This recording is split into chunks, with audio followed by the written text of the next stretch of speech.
Hello, I am Devika Fukan from Guwahati, Assam. It took around 7 years to get the proper diagnosis of my Sjogren syndrome. It was due to the lack of information and proper diagnosis regarding Sjogren syndrome in non-metro and remote areas. By organizing discussions by experts in local television channels and by publishing articles in vernacular newspapers, we can create awareness regarding Sjogren syndrome. I want to create awareness because I don't want people to suffer the way I have suffered. Hi, I'm Dr. Pooja. I am a dentist from Ahmedabad. I was diagnosed with Sjogren syndrome 11 years back when I was in third year of my graduation. My life has been a roller coaster since then. I even decided to quit my studies, but my parents supported me a lot and somehow I finished my studies. But I could never open the clinic because my health challenges were quite severe. But I did not sit at home. I started working as a content writer with my husband because it is something that I love and enjoy. In past few years, I have learned that family support is everything and all you need to do is be positive.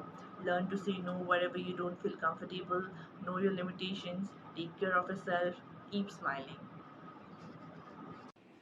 Hello friends, I'm Purvi Doshi. I'm a co-founder of Sjogrens India. My friendship with Sjogrens has been since many years. I also have bipolar disorder.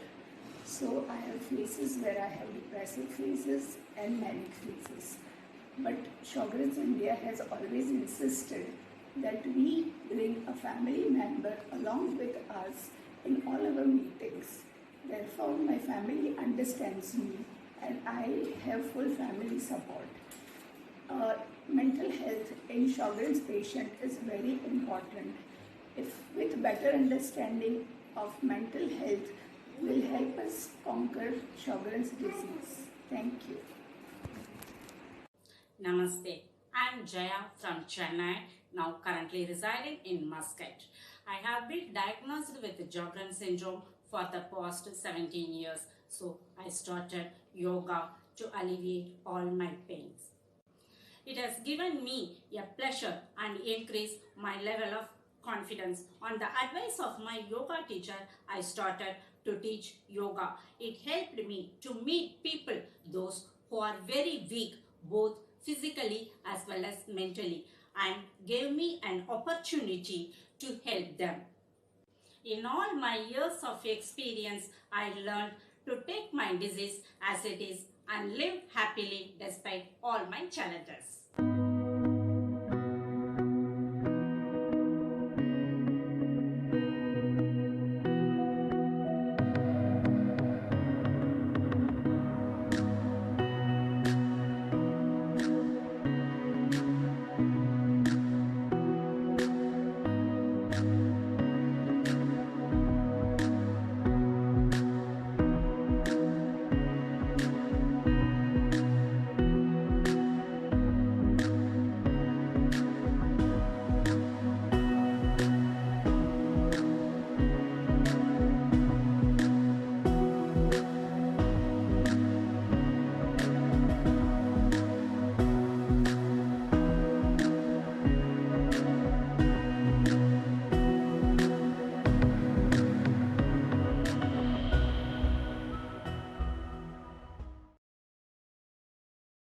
I am Dr. Debashish Danda from CMC Vellore.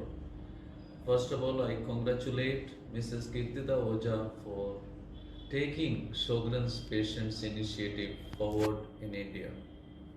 It has been a long journey since early 2000 that we have been struggling to create awareness about Sjogren syndrome amongst the rheumatologists. Sjogren syndrome affects almost 0.5% of the population globally.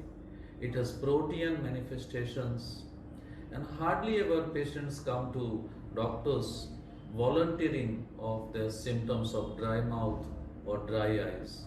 Rather, they present with indirect effects of dry mouth and dry eyes as well as various systemic complications like widespread aches and pains of fibromyalgia or non-deforming inflammatory polyarthritis, dyspareunia, and various other systemic involvements affecting their lungs, heart and kidneys, as well as other organs, including complications in pregnancy. From the year 2000, we have gradually been able to convince the international community that Sjogrens in India presents with much younger age of onset, almost a decade earlier than the Western population. We also have shown that the Sjogren syndrome can be treated well if we diagnose as well as recognize its serious complications like systemic features of vasculitis, lymphoma, etc.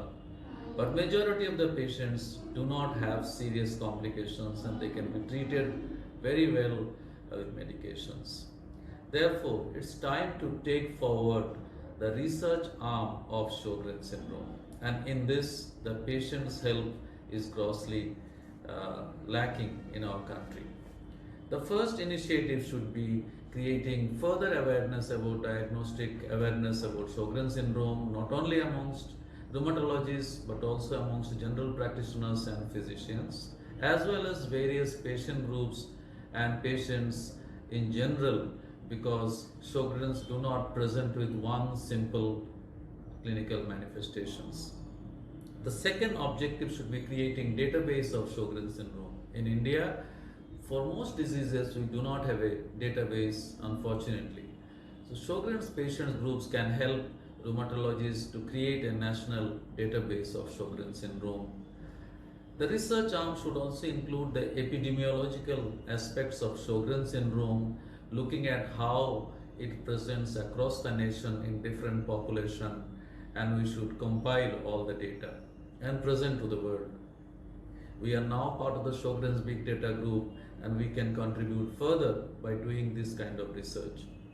The second is doing research related to pathogenesis. No disease can be treated well if we do not understand the pathogenesis well.